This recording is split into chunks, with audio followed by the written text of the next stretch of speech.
Hello everyone, আসসালামু আলাইকুম। This is Nusrat from আফনানস মম। কী অবস্থা সবার? কেমন আছেন? আশা করছি ভালো আছেন। চলে আসলাম নতুন দিনে নতুন একটি ব্লগ শেয়ার করার জন্য। আজকে ছিল ছুটির দিন, তো ভাবলাম আমার বারান্দা বাগানের জন্য কিছু গাছ নিই, মানে গাছের চারা নিতে যাব নার্সারিতে। তো এখন আফনান যেহেতু ঘুমিয়ে পড়েছে, আফনানের বাবাকে বললাম তুমি ওর সাথে থাকো, আমি এর মধ্যে কাজটা সেরে চলে আসি। আমি বের হয়ে গেলাম নার্সারিতে যাওয়ার জন্য। আমি এবার ভাবলাম কিছু প্রয়োজনীয় গাছের চারা নিয়ে আসবো। ধরেন কাঁচামরিচ, বেগুন, লেবু, এইসব টুকটাক হাবিজাবি একটু চারা আনবো ভাবলাম। তো ওই জন্য আমি বের হয়ে গিয়েছি গাছের চারা আনার জন্য। আর নার্সারিটা যেহেতু আমার বাসার পাশেই ছিল, তো ভাবলাম একটু হেঁটে যাও। তো হেঁটে আমি কোনো রিক্সা নিইনি, আমি হেঁটেই যাচ্ছিলাম নার্সারিতে।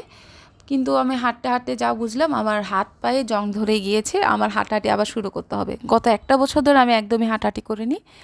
যাই হোক, গত এক বছর আগে আমি মোটামুটি হেঁটেই 10 থেকে 12 কেজি ওজন কমিয়েছিলাম। ওইটা আমি আর আপনাদের সাথে পরে শেয়ার করব কিভাবে কি করে ওজন কমিয়েছি। যে দেখুন, আমি এখানে হেঁটে টেটে একদম ঘেমে অস্থির হয়ে গিয়েছি। যাই হোক, এখানে আমি আমার নার্সারিতে চলে এসেছি। ছোট্ট একটা নার্সারি আছে এখানে আমাদের বাসার আশেপাশে। তো এখন দেখুন, নার্সারিটা দেখতে সুন্দর হলেও এখানের মধ্যে আমি গিয়ে একটাও আমার প্রয়োজনীয় গাছ পেলাম না। তো চাচা বললো এখন যেহেতু বর্ষাকালে আপনার গাছগুলো আপনি পাবেন না, বর্ষা শেষ হলে আপনি এসে নিয়ে যেতে পারেন, তখন আমি গাছগুলো নিয়ে আসবো। কিন্তু কি আর করব, মনে কষ্ট নিয়ে এত কষ্ট করে হেঁটে হেঁটে আসলাম, অথচ একটাও মানে একটা সিঙ্গেল চারা নিতেও পারতাম, তাও একটু মনটাকে সান্ত্বনা দেওয়া যেত। সবই হচ্ছে আপনার ফুলের গাছ, উল্টাপাল্টা গাছ, আমি চিনিও না। যাই হোক, আপনাদের আশেপাশে মানে আগ্রাবাদে আমার এখানে পেজে যারা আছেন আপু ভাইয়ারা, আপনাদের কারো যদি পরিচিত কোনো গাছের দোকান থাকে আমাকে একটু জানাবেন। তো পরে আপনাদের বাবা আমাকে ফোন দিল যে ও আম অর্ডার করেছে, আমটাকে আমি রিসিভ করতে পারবো কিনা, ওটা এসেছে। তো আমি বললাম অবশ্যই, কেন না। তো আমি পরে আমটা নিয়ে আসলাম। এটা আমার হাজব্যান্ড অর্ডার করেছে রিপল চাকমা দাদা থেকে। ওনার অবশ্য কোনো পেজ নেই, আমি ওনার প্রোফাইলটা টেক করে দিব। আমরা মোটামুটি 3 থেকে 4 বছর হবে ওনার থেকে আম এনে খাই।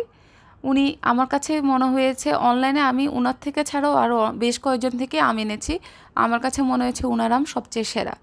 আপনারা আনতে পারেন। আমি দাদার প্রোফাইলটা, আমি লিঙ্কটা কমেন্ট বক্সে দিয়ে দেবো। তো যাই হোক, আমরা এখানে অর্ডার করেছিলাম 1 ক্যারেট আম্রপালি আম।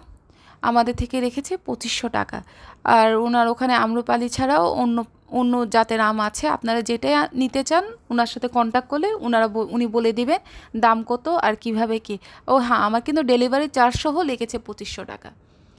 যাই হোক, এখানে আমগুলো দেখুন, মানে উনার আমগুলো আমার কাছে সবচেয়ে বেশি ভালো লাগে, খুবই ফ্রেশ। আর উনার বাগানের সবচেয়ে একটি ভালো গুণ হচ্ছে উনি গাছের মধ্যে কোনো রকম কীটনাশক স্প্রে করেন না, এটা সবচেয়ে একটা ভালো গুণ।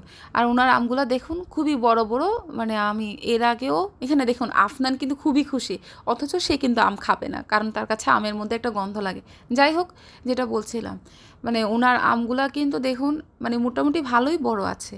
আমি এর আগে গত বছর আরেকটা পেজ থেকে আমি আম আনিয়েছিলাম, আম্রপালি আমি আনিয়েছিলাম, বাট আমগুলো এত ছোট ছোট ছিল সাইজে, ওই জন্য আমার কাছে মনে হয় রিপল দাদার আম সেরা। আপনারা চাইলে আপনারা অর্ডার করতে পারেন ওনার কাছ থেকে। তো যাই হোক, এটাই ছিল আমার আজকের ছোট্ট খাট্ট একটা ব্লগ। আশা করছি আমার আপু ভাইদের আমার ব্লগগুলো ভালো লাগছে, শেয়ার করে দিবেন। এই পর্যন্ত, আল্লাহ হাফেজ।